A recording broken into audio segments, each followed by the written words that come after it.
Vamos lá. Primeiramente, uma boa tarde a todos. Meu nome é Bruno Vitor Nascimento Rigonato. O trabalho eu fiz juntamente com o Ivo José, a Suzele, o Mohamed, a Isabela Caroline e a Marina Zampar Toledo. Nossa pesquisa foi sobre o potencial produtivo do feijão calpi consorciado com forrageiras em diferentes modalidades de implantação. Vou falar um pouquinho da introdução. O feijão calpi ele tem uma significativa importância socioeconômica, mais nas regiões norte e nordeste, por ele ter uma rusticidade e adaptabilidade muito bom a condições de seca prolongada e também em se desenvolver muito bem em solos de baixa e média fertilidade.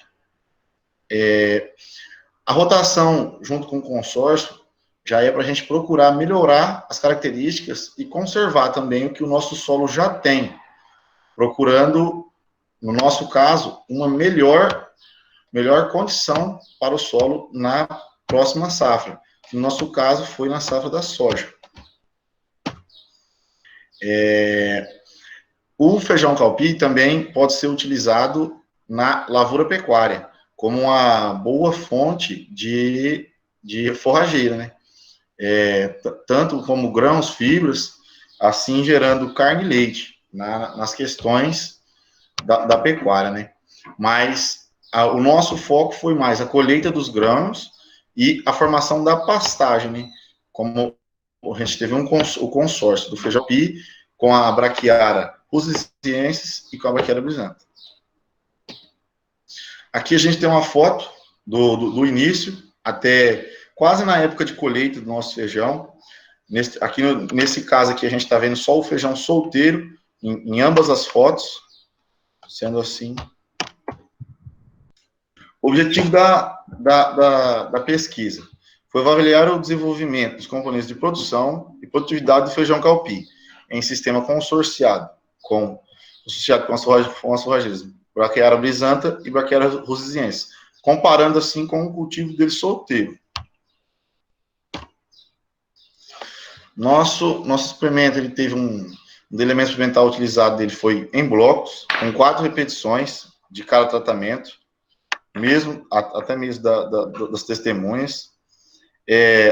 O feijão que foi implantado no solo foi o feijão calpi da variedade BRS Tumucumac, realizado com o plantio com espaçamento de 0,45 centímetros entre as entrelinhas. E as forrageiras, quando foram plantadas entre linha, foram plantadas em 2 fases, em 10 dias após o plantio e em 25 dias após o plantio, após a emergência do feijão, perdão. Também foi realizada a semeadura lanço, logo em seguida a semeadura do feijão calpi. Na parte das avaliações, na avaliação de massa seca, no florescimento, a gente retirou 10 plantas da área útil da parcela. Essas 10 plantas foram para uma estufa, ficaram em torno de 48 horas a 60 graus, até elas secarem bem, onde depois foram pesadas, etiquetadas tudo certinho. E quando a gente teve 70% das vagens secas, a gente também fez a mesma colheita nas parcelas, tirando 10 plantas da área útil. Aqui a gente tem uma foto dessas plantas já na parte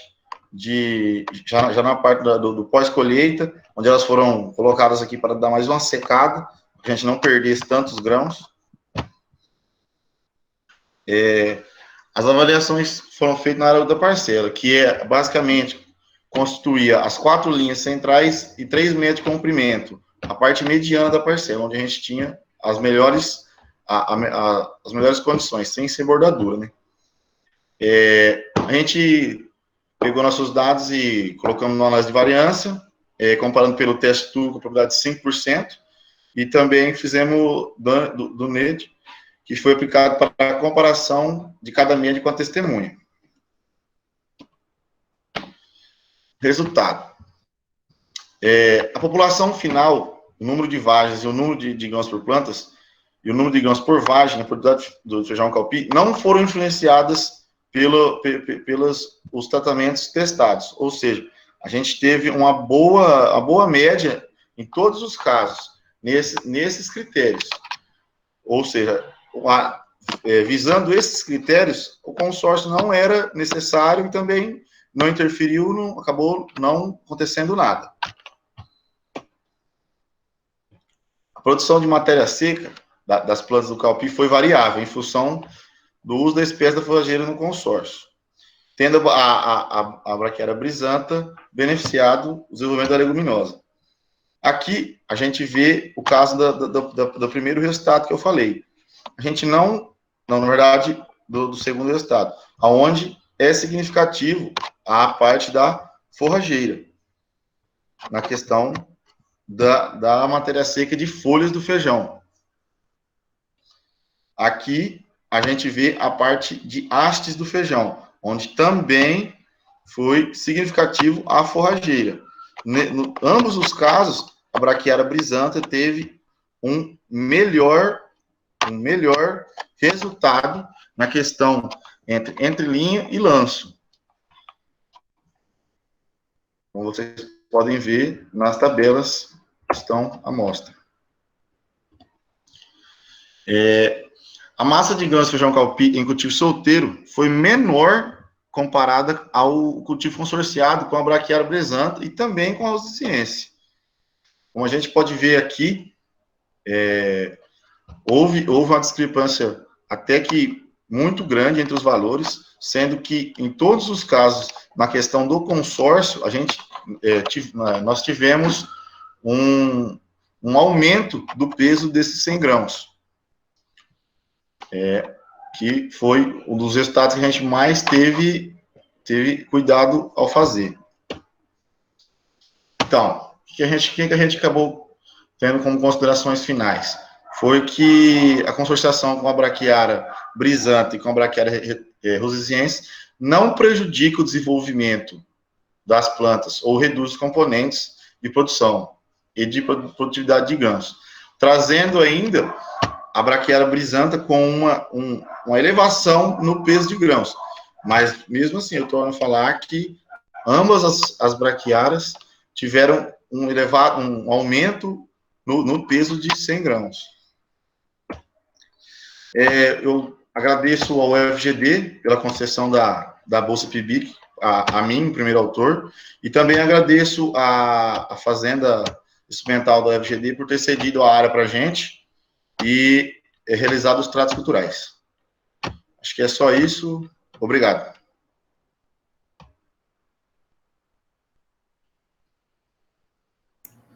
Bom, Bruno, a única preocupação minha aí da braquiária, essas coisas, vocês não mediram nenhum comportamento dela.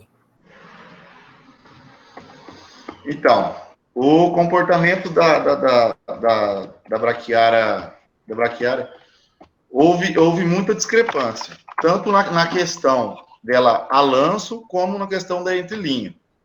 Em certos casos, na questão da entrelinha, houve parcelas que na questão dos 25 dias após a emergência do calpi, a braquiária já sentiu um forte sombreamento e acabou tendo um desenvolvimento muito inferior. Já na questão a lanço, houve em parcelas que a braquiária quase, a gente teve quase que fazer um controle com um produto para que ela reduzisse o crescimento, que ela estava quase tomando conta da parcela, mas não foi necessário. Então, só essa dúvida. Pode passar. Mais alguma? Não, nenhuma dúvida mais. Só... Obrigado. Muito obrigado. Obrigado você. Érica. Vou colocar aqui. Então, bom, boa tarde. Meu nome é Érica Alencar. Eu sou do último ano do curso de agronomia. E eu vou apresentar para vocês, então, meu trabalho de iniciação científica, intitulado como Doses de Fósforo Combinadas com Silicato e Calcário para o Capim-Piporã. A produtividade de matéria seca, altura de plantas, número de folhas e perfilhos. Os autores, então, fui eu, Érica Alencar, a professora Elisângela Dupas, a mestranda Jaqueline Maronês Rosa e a graduanda Taliane Raíssa da Silva Xavier. Bom, o capim-piporã, ele é um híbrido resultante do cruzamento da Braquiária brisanta e da Braquiária rusesiensis, onde ele teve o seu lançamento no ano de 2017. Por ele ser uma cultivar ainda nova, tem poucos estudos e trabalhos relacionados à sua capacidade produtiva e também à sua exigência de fertilidade. Uma característica que os solos brasileiros apresentam é sua baixa fertilidade natural. Um exemplo é o latossolo, que é encontrado aqui na nossa região, onde além dessa baixa fertilidade, ele tem uma acidez elevada, o que acarreta essa baixa disponibilidade da maioria dos nutrientes. Um exemplo é o fósforo, que devido a essa acidez elevada, muitas vezes ele apresenta de maneira pouco disponível para as plantas, devido a ele ficar muito absorvido nos colóides do solo. Então, com isso, a gente objetivou estudar doses de fósforo associadas com silicato e calcário para as características produtivas do capim-piporã. O calcário, ele é o corretivo de acidez mais comumente utilizado, onde ele fornece cálcio e magnésio, mas o silicato vem sendo utilizado como uma alternativa, onde ele também corrige a acidez e, além disso, ele fornece silício para as plantas. O nosso experimento, ele foi conduzido na estufa da universidade, e a gente utilizou 2 fatores, um sendo os corretivos de acidez, um deles o silicato e o outro calcário, e a gente trabalhou com outro fator, que eram as doses de fósforo, trabalhando de 0 a 200 miligramas por decímetro cúbico. Então, a gente tinha 10 tratamentos com 3 repetições. Inicialmente, a gente fez a coleta do solo, numa área de pastagem degradada. Aqui nessa primeira imagem, está mostrando, então, os vasos. Cada vaso representava uma unidade experimental. A gente adicionou, então, 3,8 decímetros cúbicos de solo em cada vaso, e a gente ia fazer a incubação desse solo, que seria adicionar os corretivos neste solo. Então, a gente pegou o solo do vaso, passou para esses saquinhos, aí que nem nessa segunda imagem, está representando, a gente adicionou o calcário, e nessa terceira, a gente adicionou o silicato. A gente fez a homogeneização e depois retornou esse solo para esse vaso, deixando com que ocorresse a reação desses corretivos nesse solo. Após a reação, nós fizemos as sementeiras, utilizando areia lavada com água deionizada, fizemos a semeadura, e quando essas plântulas atingiram mais ou menos 4 centímetros de altura, nós fizemos o transplante. Nessa primeira imagem, então, representando o transplante, prezando sempre por fazer essa atividade no período das horas mais amenas da temperatura, para não ocorrer nenhum atrapalhamento no desenvolvimento das plântulas, e nós colocamos 10 plântulas por vaso. Aqui nessa segunda imagem, já mostrando as plântulas em desenvolvimento. Aí, depois, né, de fazer esse transplante, nós fizemos as irrigações e os desbastes periódicos. Esses desbastes periódicos foram feitos porque o nosso intuito era deixar 5 plantas por vaso. Então, após esses desbastes, nós fizemos a adubação, colocando, então, as doses de fósforo que seriam trabalhadas e adubando também com potássio e nitrogênio, Lembrando que o potássio e o nitrogênio, a gente dividiu a quantidade de adubo que seria utilizada, fazendo, além dessa adubação, uma próxima adubação foi feita após o primeiro corte e depois uma outra adubação após o segundo corte. Fizemos as manutenções, o monitoramento para ver se estava tendo ocorrência de pragas, incidência de doenças, e a irrigação, onde os vasos eram pesados e a gente acrescentava água até que chegasse a 70% da capacidade de campo de cada vaso.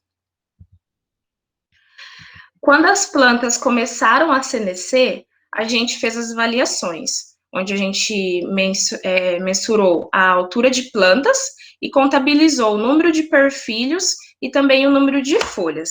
E após a avaliação, fizemos o corte a 5 centímetros da superfície do solo, e esse material vegetal foi pesado para a obtenção da massa fresca, levado para a estufa a 65 graus até que perdesse todo o conteúdo da água. Foi em torno de 72 horas.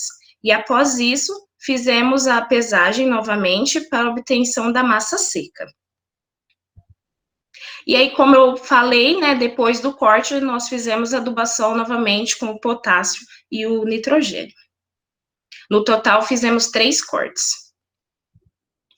Bom, aí os resultados. Aqui nessa tabela 1 estão os dados referentes ao primeiro corte. Não houve interação entre os fatores corretivos de acidez e doses de fósforo, então tivemos que avaliar separadamente cada um. Os corretivos de acidez só foi significativo para o número de folhas por vaso, onde o silicato possibilitou o maior valor de número de folhas.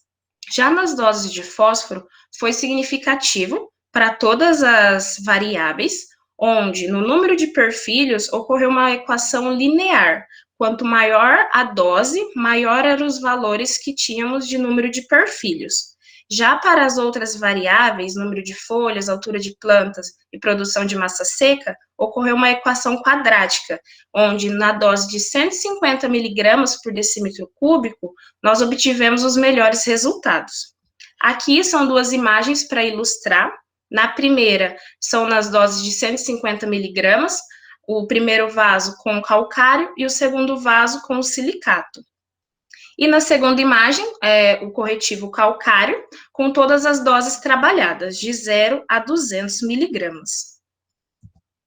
Aqui nessa tabela 2 está representado os dados referentes ao segundo corte. Também não houve interação entre os fatores. E avaliando separadamente nos corretivos de acidez, também não foi significativo para nenhuma variável. E nas doses de fósforo, não foi significativo para a altura de plantas, mas para o número de perfilhos, número de folhas e produção de massa seca, houve significância. Também uma equação linear, onde quanto mais aumentávamos as doses, maior eram os valores que obtínhamos. Aqui também 2 imagens representando a dose de 100 miligramas, calcário e silicato, e aqui o silicato com todas as doses trabalhadas. E aqui a tabela 3, referente ao terceiro corte. Como nos outros não houve correlação entre o corretivo e as doses, para os corretivos de acidez, houve significância no número de folhas por vaso e na produção de massa seca. Só que aqui no número de folhas por vaso, o silicato possibilitou o maior número de folhas e no peso, na produção de massa seca, foi o calcário que possibilitou essa maior produção. E nas doses de fósforo, todas as variáveis foram significativas, onde o número de perfilhos e o número de folhas, quanto maior aumentava a dose, maior eram os dados coletados, alcançados, e na altura de plantas e a produção de massa seca, na dose de em torno de 150 miligramas por decímetro cúbico, é que apresentou os melhores resultados. Aqui também as imagens para ilustrar, o silicato e o calcário na dose de 200 miligramas, e aqui o calcário 200 até a dose 0. Nossas considerações finais. Bom, não houve diferença, então, entre o uso dos corretivos para a produção de massa seca da parte aérea, o PMS, apenas no terceiro corte que houve essa diferença. Opta-se pelo uso do calcário ou do silicato, onde essa escolha vai variar de acordo com a disponibilidade do produto na região e também o seu custo, ficando a critério da pessoa que for utilizar. E para as doses de fósforo, a dose recomendada seria maior que 200 miligramas por decímetro cúbico. Agradecimentos ao FGD pela concessão da bolsa e também pela realização do evento, a professora Elisângela Dupas, minha orientadora, a Jaqueline e a Taliane por sempre estarem me acompanhando durante toda a trajetória do experimento, e a Isabelle, a Mariane e a Suziele, que sempre me ajudaram quando eu precisava. E obrigada pela atenção.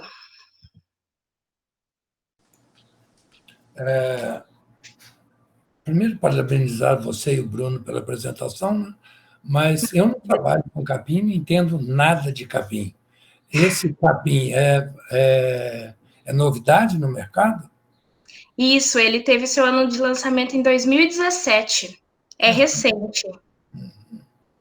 E aí o trabalho objetivando silício, coisa, foi corretivo, e as dosagens de fósforo observando a resposta. Exatamente. Queríamos avaliar qual que era a exigência deste capim perante ao fósforo. E foi bem alto a exigência dele. Qual que foi o tempo de incubação entre aplicar e plantar? Então, inicialmente a ideia seria de ser de 30 a 45 dias. Mas a gente iniciou esse trabalho em setembro do ano passado. Só que o que aconteceu? Como as temperaturas estavam muito elevadas, os transplantes não tiveram sucesso. Então, a gente sempre fazia uma nova sementeira tentando transplantar e as plantas não se desenvolviam. Então, esse solo ficou por 120 dias incubado, até que a gente conseguiu, né, ter sucesso no nosso transplante. Aí a resposta final foi maior. Exato. Obrigado. Obrigada, eu que agradeço. Gabriel. Então, boa tarde, eu sou o Gabriel Machado Dalla Marta e o meu trabalho foi intitulado como Os Componentes da Produção e Produtividade da Soja, cultivado em sucessão ao consórcio entre feijão calpi e braquiária. E os que me ajudaram foi a Mônica, o Claudinei, o Ivo, o Bruno e a professora Mariana. Introdução. A rotação de cultura, hoje em dia, ela é muito... tem se tornado indispensável para se ter uma agricultura estável. A diversidade do sistema de rotação melhora os aspectos de fertilidade e de conservação do solo. E com isso tem observado ultimamente a ampla utilização do feijão calpi com o sistema de plantio consorciado, a fim de cultivar bem a área, também a fim de retornos econômicos e uma oferta maior de alimentos. E o uso de consórcio entre gramíneas e leguminosas em segunda safra tem se mostrado eficiente, porque ele propicia uma boa cobertura de solo, que é uma das premissas do plantio direto, também aumenta a taxa de mineralização da matéria orgânica e diminui o uso de adubos nitrogenados, e também beneficia o cultivo da soja em sucessão. Então, o objetivo foi avaliar os componentes de produção e a produtividade da soja, em sucessão ao feijão calpi, consorciado com 2 espécies forrageiras em diferentes sistemas de implantação. O experimento foi conduzido na Fazenda Experimental da Universidade da Grande Dourados, na safra 2019-2020, com o clima da região é classificado como tropical e com inverno seco. A média de precipitação anual é mais ou menos de 1.400 a 1.500 milímetros, e o solo da região é predominante latossolo vermelho distroférico. E o delineamento experimental foi de blocos ao acaso com 4 repetições. Os tratamentos constituíram do cultivo da soja sobre os restos culturais do feijão calpi, consorciado com 2 espécies forrageiras em diferentes modalidades de implantação. As 2 espécies forrageiras utilizadas foram a braquiária brisanta e a braquiária rusisiense. E as diferentes modalidades de implantação foram semeadas a lanço, concomitante ao feijão calpi, e também na entrelinha, concomitante ao feijão calpi, e na entrelinha com defasagem de 10 e 25 dias. E também, como testemunha, teve o cultivo sobre os resíduos do milho solteiro. Aqui foi na imagem 1, pode-se ver a semeadura da soja sobre cada tratamento de segunda safra. O plantio da soja foi mecânico, logo após a dessecação química dos restos culturais do cultivo de segunda safra. Foi dessecado com glifosato e 2,4-D. O espaçamento entre linhas foi de 45 centímetros, com a população de 200 mil plantas por hectare.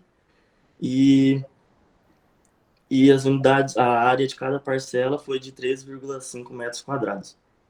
Na imagem 2, a soja 20 dias após a emergência. Na imagem 3, 44 dias após a emergência. Na imagem 4, 62 dias.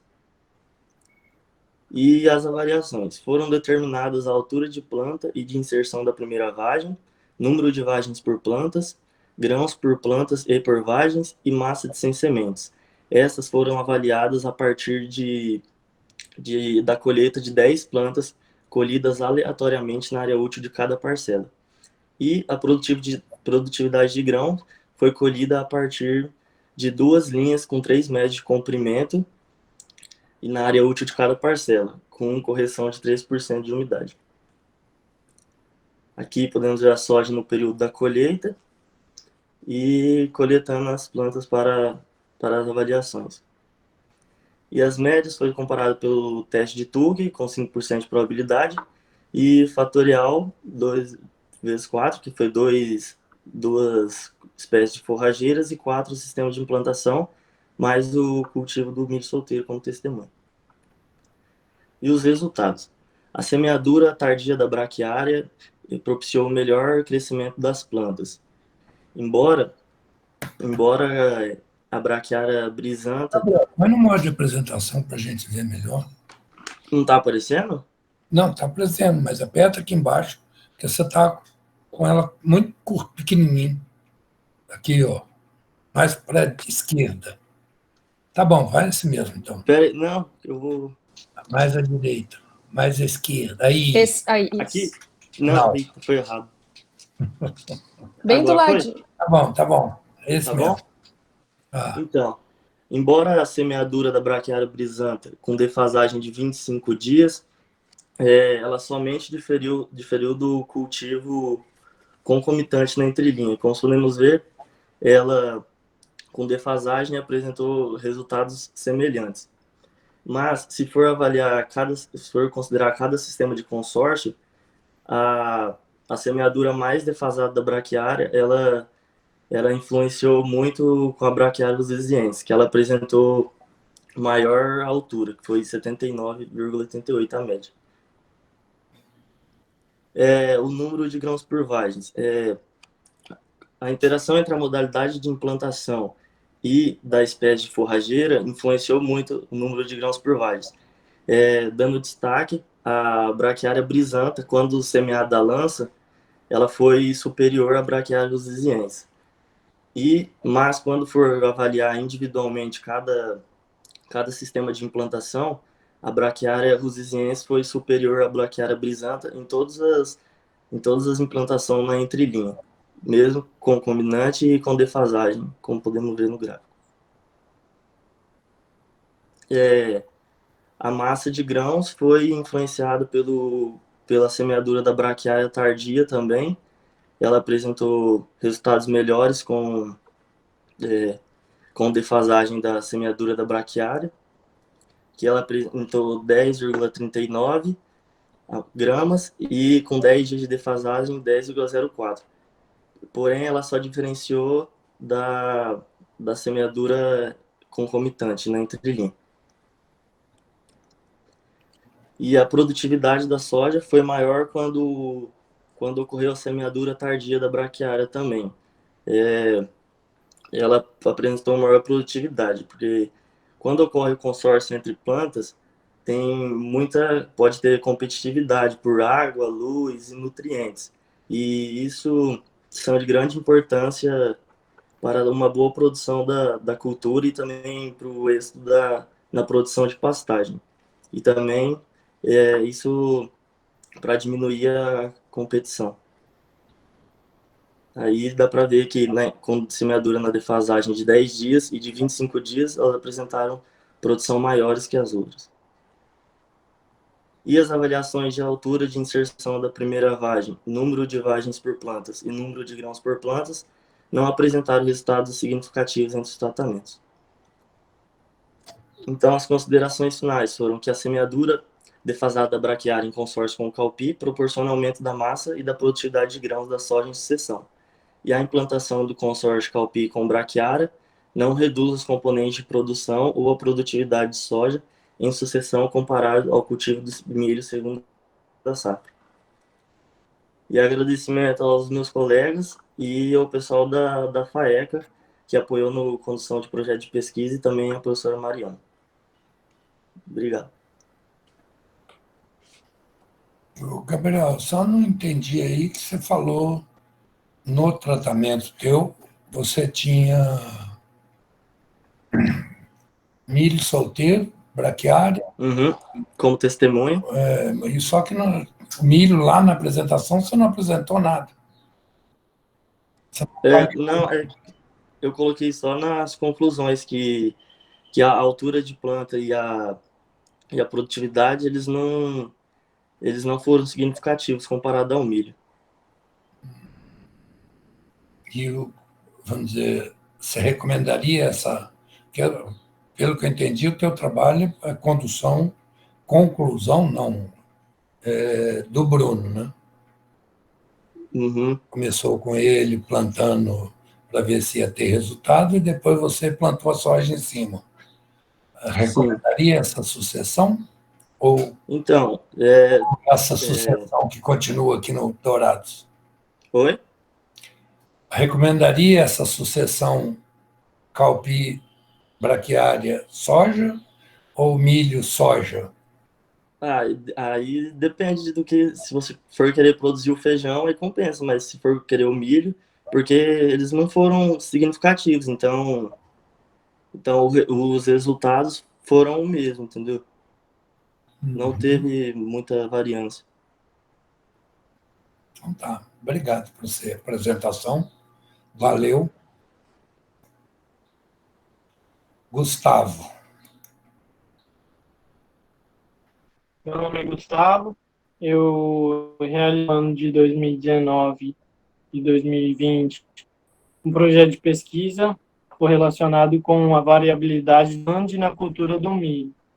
Tive como orientador o Dr. Jorge Wilson Cortes.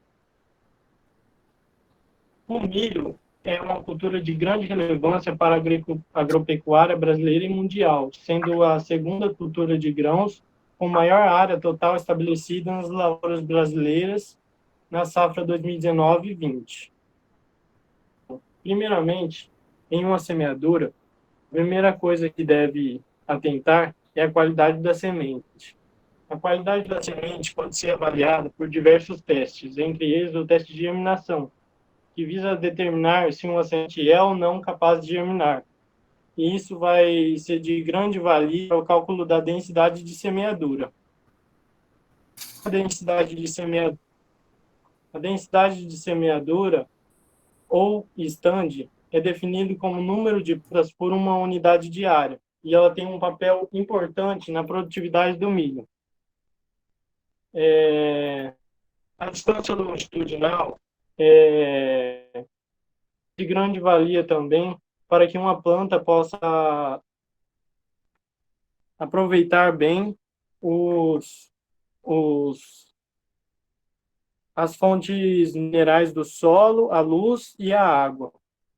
Bom, a densidade de semeadura pode ser avaliada e pode ser descrita como stand, que é o número de plantas por metro, ou uma população de plantas, que no caso vai do número de plantas por uma unidade de área, como... Bom, a agricultura de precisão vem com o trabalho de poder tentar aplicar os insumos de uma maneira bem distribuída para tentar homogeneizar essa aplicação de insumos nos locais corretos. Bom, eu tive como objetivo mapear e avaliar o estande das plantas de milho. O meu trabalho foi realizado na fazenda, no distrito da Picadinha.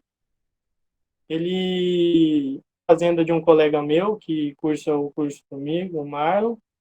Bom, o solo dessa fazenda é o solo vermelho hidroférico, com um grande teor de argila, de baixa atividade, de baixa atividade, Bom, nessa fazenda, eu realizei o contorno e a malha amostral dos pontos de precisão para a avaliação.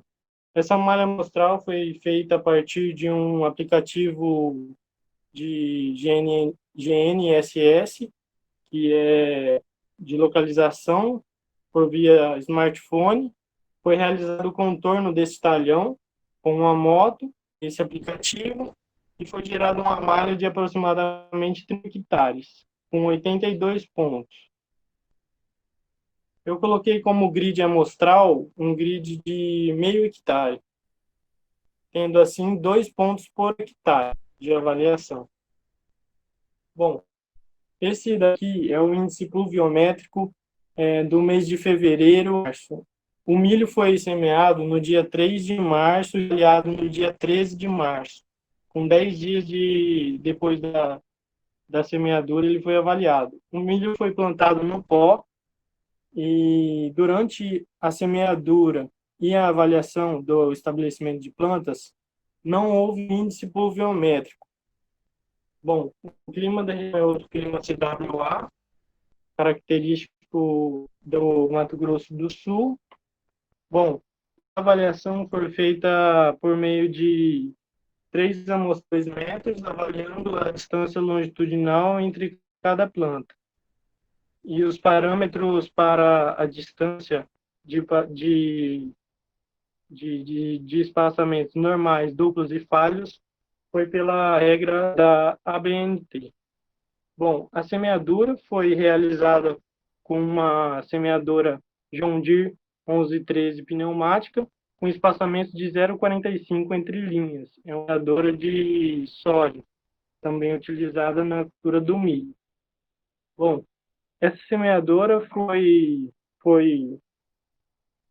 trabalhada a uma velocidade de 6 km por hora, jogando 2,6 sementes por metro.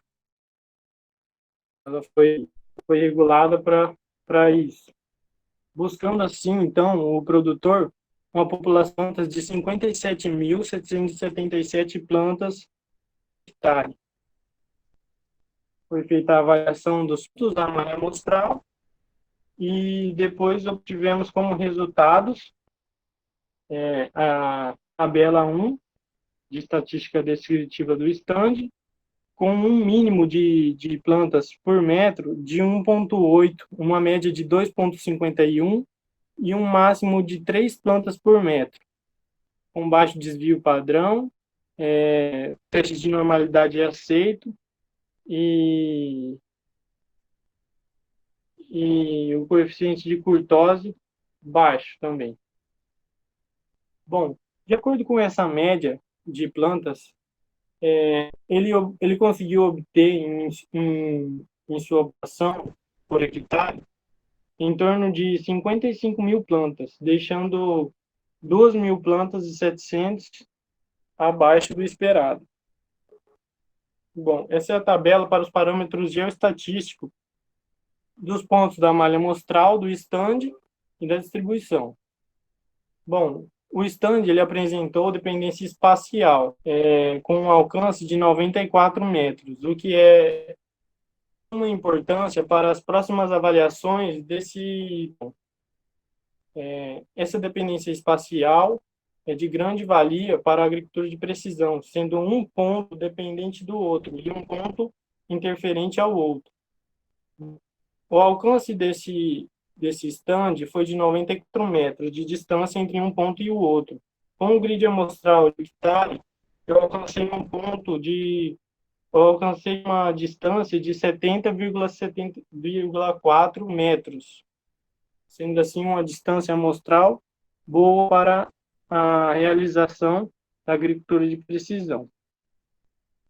Bom, depois disso foi feita o mapa de calor, tendo como classes de 1,50 plantas por metro a 2 plantas por metro, tendo 0,19 hectares dentro dessa classe, de 2 a 2,5 plantas por metro, do 16,59, e de 2,5 a 3 plantas por metro, sendo assim o mais significante esse talhão, 18,31 hectares.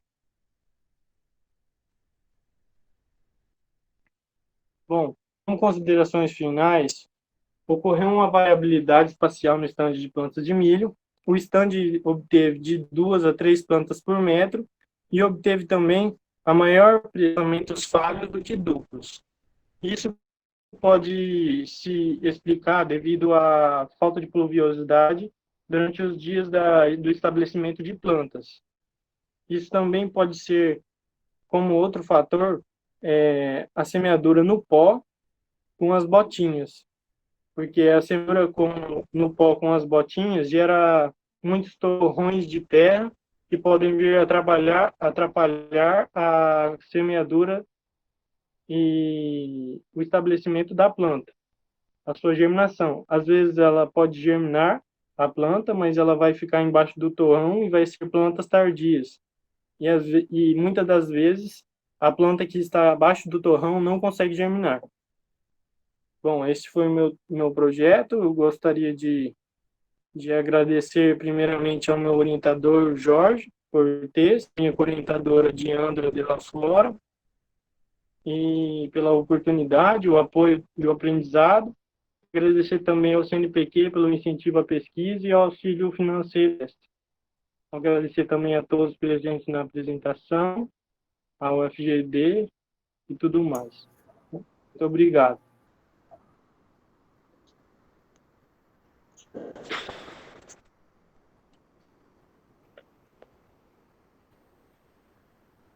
Bom, Gustavo, eu queria tirar só uma dúvida aí no sentido de isso daí era um plantio comercial que vocês aproveitaram?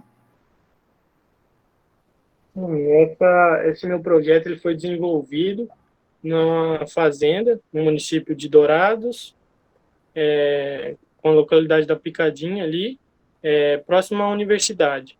Uhum. Foi um talhão comercial, sim. Sistema de plantio direto com sucessão de soja em milho braquiária. E aí, a conclusão tua, a qualidade de plantio, como é que ficou? Foi uma boa qualidade, só que a baixa pluviosidade durante o estabelecimento de plantas atrapalhou um pouco, abaixando a população esperada pelo produtor. Aí, Juntamente com o plantio direto, o pó, com os torrões e tudo. E a tua conclusão desse trabalho? Recomendaria fazer o plantio naquela condição?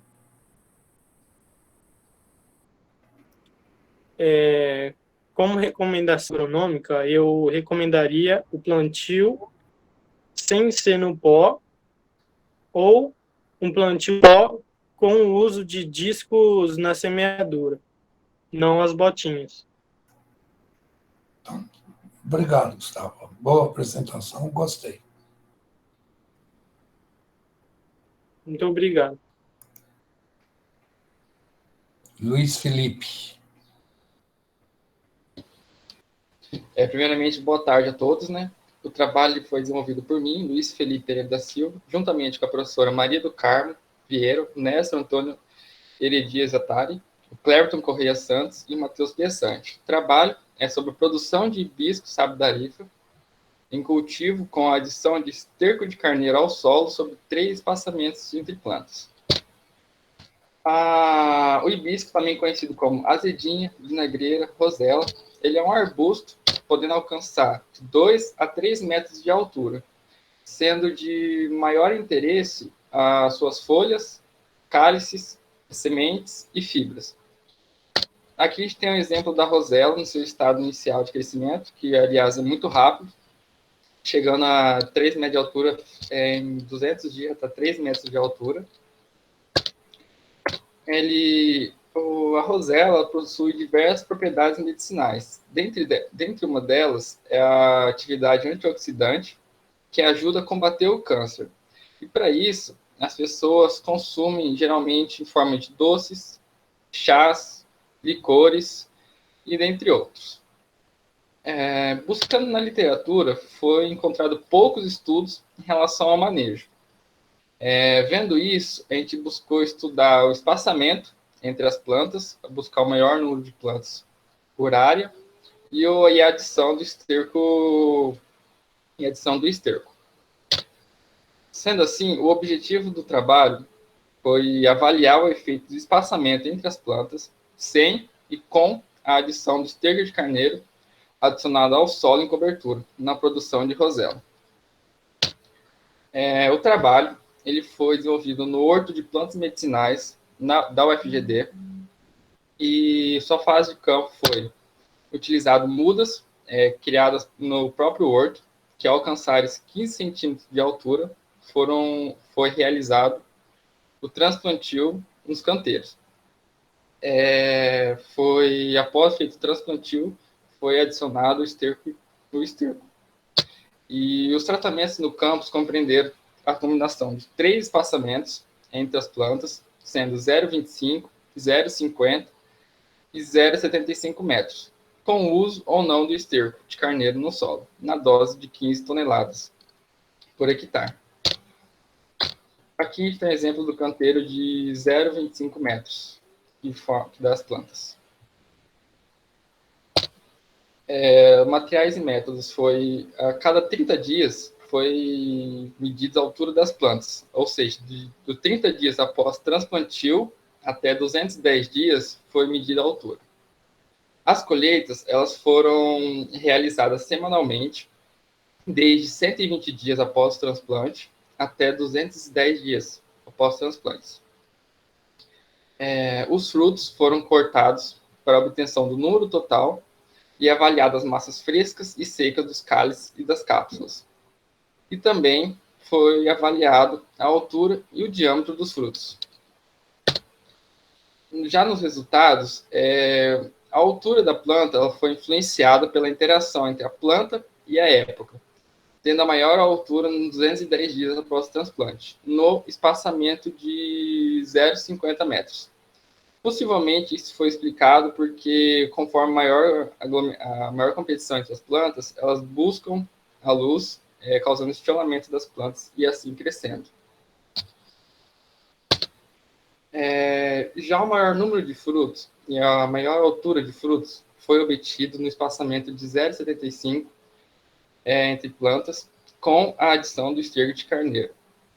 E podemos ver que a adição de esterco de carneiro criou um resultado muito positivo, mesmo sendo que em 0,75 teve a maior produção, no espaçamento de 0,25, a gente teve quase o dobro da produção pela adição do esterco de carneiro. Já o diâmetro de fruto não se teve a influência do esterco, sendo a maior diâmetro no espaçamento de 0,75 metros. Já as massas frescas de frutos e de cálices foram também encontrados no espaçamento de 0,75 metros, com a adição de esterco de carneiro. E aqui a gente encontrou o mesmo padrão, sendo que o esterco pode até, às vezes, dobrar a produção, só pela adição do esterco. As massas secas dos cálices e frutos também obteve um maior resultado no espaçamento de 0,75 metros, com a adição do esterco, que também acompanha na mesma tendência.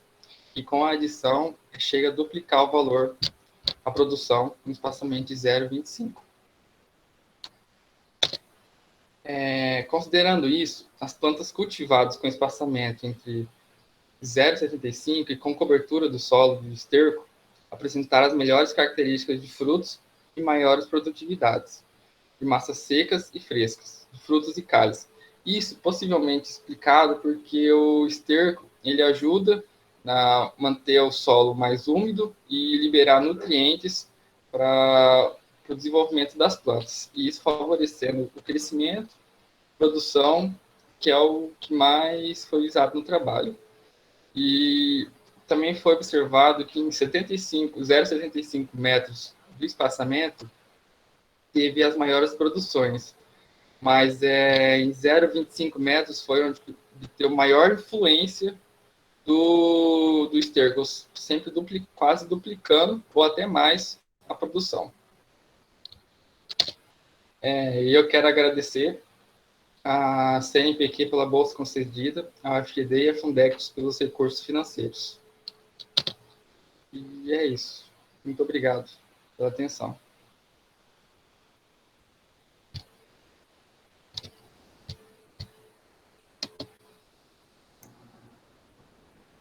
Bom, Luiz Felipe, eu gostei, novidade para mim, não conheço nada dessa cultura e, pelo que eu estou entendendo, vocês estão dando os primeiros passos no desenvolvimento da cultura, é isso? Sim, eu também não conhecia muito até pouco tempo atrás. Só que ela está ficando tão popular que agora eu vou no mercado, eu vejo muitos, às vezes, sabonetes com hibisco. Você vai em lojas famosas aqui em Dourados mesmo, tem chá de hibisco, está se tornando muito popular com o decorrer do tempo. Aí tem necessidade das respostas que você está tendo.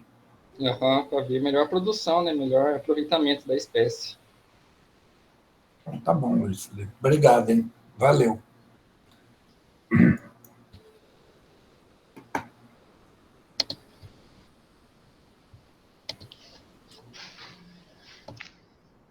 Rogério. Tá. Bom, primeiramente, boa tarde a todos. Meu nome é Rogério Catarino, eu sou integrante do grupo de melhoramento de biotecnologia vegetal. E, juntamente com o meu grupo, que foi eu, o Ronaldo Freire Ribeiro, Clodomiro, o Leandro Escobar, que é ex-mestrado da UFGD, e a professora Lívia e o professor Manuel, a gente realizou esse trabalho, que foi sobre a identificação de variedades comerciais de mandioca com desempenho agronômico superior por meio da estatística multivariada. Uma breve introdução aqui. A mandioca é originária do centro do Brasil e Paraguai. Apesar dela ter sido domesticada no Sudeste Asiático, Madagascar, ela é originária do Brasil. E isso é muito bom para o melhoramento genético, porque no centro de origem é o local que mais tem divergência genética, né? Então, cerca de 70% do germoplasma de mandioca está na América do Sul. Atualmente, ela é a terceira cultura alimentar mais importante dos trópicos, ficando atrás somente do arroz e do trigo. E o Brasil é responsável por 10% da produção mundial, sendo o segundo maior produtor, ficando atrás apenas da Nigéria. O Mato Grosso do Sul tem uma média de produtividade de raiz de 46,3% superior à média nacional, enquanto a média de produtividade do Brasil é de 14.753 kg por hectare. O Mato Grosso do Sul produz em torno de 21.593. E pensando em aumentar cada vez mais essa produtividade, contribuir com o desenvolvimento do setor, que a gente realizou esse trabalho.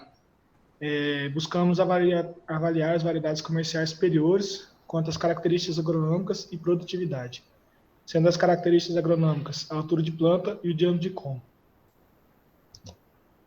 Material e métodos. O experimento foi realizado na Fazenda Experimental de Ciências Agrárias da FGD. O delineamento foi bloco ao caso, com 9 tratamentos e 5 repetições, sendo os critérios avaliados altura de planta em centímetros, diâmetro do caule em centímetros e produtividade de raiz em quilos por hectare. Para a análise estatística foi utilizada a estatística multivariada, sendo ela PCA, que é a análise de componentes principais, que essa análise tem como objetivo considerar o conjunto de variáveis e encontrar combinações que produzem índices correlacionados. Aqui foi quando a gente foi rodar os dados no R, essas são as 9 variedades comerciais, e como cada uma teve 5 repetições, ficou um intervalo de números. Aqui ocorreu um erro na hora da digitação dos dados, e ficamos sem o número 1, aí foi a partir do 2. Quando foi rodados os dados na análise multivariada, a altura de planta apresentou 39% da variação dos dados, produtividade apresentou 37,1% e diâmetro de como ficou 23,1% da variação. Com isso foi gerado um gráfico bidimensional. Aqui a gente pode observar o gráfico da porcentagem de variação de cada componente, e aqui é o gráfico biplot. Nesse gráfico, é possível observar aqui, aqui o X aqui seria a altura de planta, Não, a altura de planta é X e diâmetro de cômodo... Não, diâmetro de cômodo não, produtividade de raiz. Então, aqui, ó, a gente observa que as repetições 2 a 6, o 5 e o 4 foram 4 das repetições da baianinha que apresentaram boa produtividade de raiz, ou seja, estão acima da linha X aqui, entendeu? Juntamente com ela tem a C576, que apresentou as repetições 37, 38, 40 e 42. 38 e 40 está aqui, tudo junto. Para a altura de planta, aqui, como vocês podem observar, a mulatinha apresentou as repetições 18, 19, 20, que está aqui no meio, e 21, que está aqui. Seguida dela foi a BRS Quiriris, que apresentou as repetições 13, 14 e 16. Para diâmetro de cômodo, a gente é como se imaginasse uma linha imaginária nesse sentido. Então, as que estão nesse local para cima aqui, imagina uma linha imaginária aqui, as que estão acima foram as que apresentaram o melhor diâmetro de cômodo. A BRS Formosa apresentou a variedade 7, 19, 7, 9, 10 e 11. Desculpa, 19 não, 7, 9, 10 e 11. E atrás, seguido dela foi a Baianinha e a C576 e a C90, cada um apresentando 3. Sendo a Baianinha as variedades 2, 4 e 6. E a C576, 37, 38 e 40. E para a IAC90, 42, 44 e 45. 45, 44, 40 e 42. A partir desses dados, podemos considerar... A conclusão foi que a Baianinha e a C576 foram as que apresentaram maior produtividade de raiz. Ou seja, essas duas variedades apresentaram a maior quantidade de repetições com a boa produtividade de raiz. Para a altura de planta, a Mulatinha e BRS Quiriris foram as que apresentaram a maior quantidade de repetições. E para diâmetro de cômodo, apesar da pouca variação, a BRS Formosa apresentou 4 das repetições dela, em seguida a Baianinha e a C90 e a C576, cada uma com 3. Eu quero agradecer ao GD pelo apoio e suporte, tanto o apoio financeiro, né, com a bolsa, e o suporte dando local para a gente plantar lá na Fazenda Experimental, também com a equipe deles, que também ajuda bastante a gente lá. E agradecer a parceria da Embrapa Mandioca e Fruticultura, que é a Embrapa de Cruz das Almas. As mandiocas que você trabalhou era mesa ou comercial? Ou para a indústria? Tem mandioca de mesa também, mas como que nem a CF576 pode ser consumida. Mas, no geral, assim, é mandioca para a indústria, é mais destinada à ficularia. O período de colheita foi 2 anos ou 1 ano? Não, 8 meses. 8 meses você colheu? Isso. Então tá. Obrigado pela apresentação. Gostei muito e aprendi bastante com vocês. Eu que agradeço. Olha só. Esses, Letícia? Isso. Eu vou encerrar a gravação agora. Deixa eu interromper a gravação.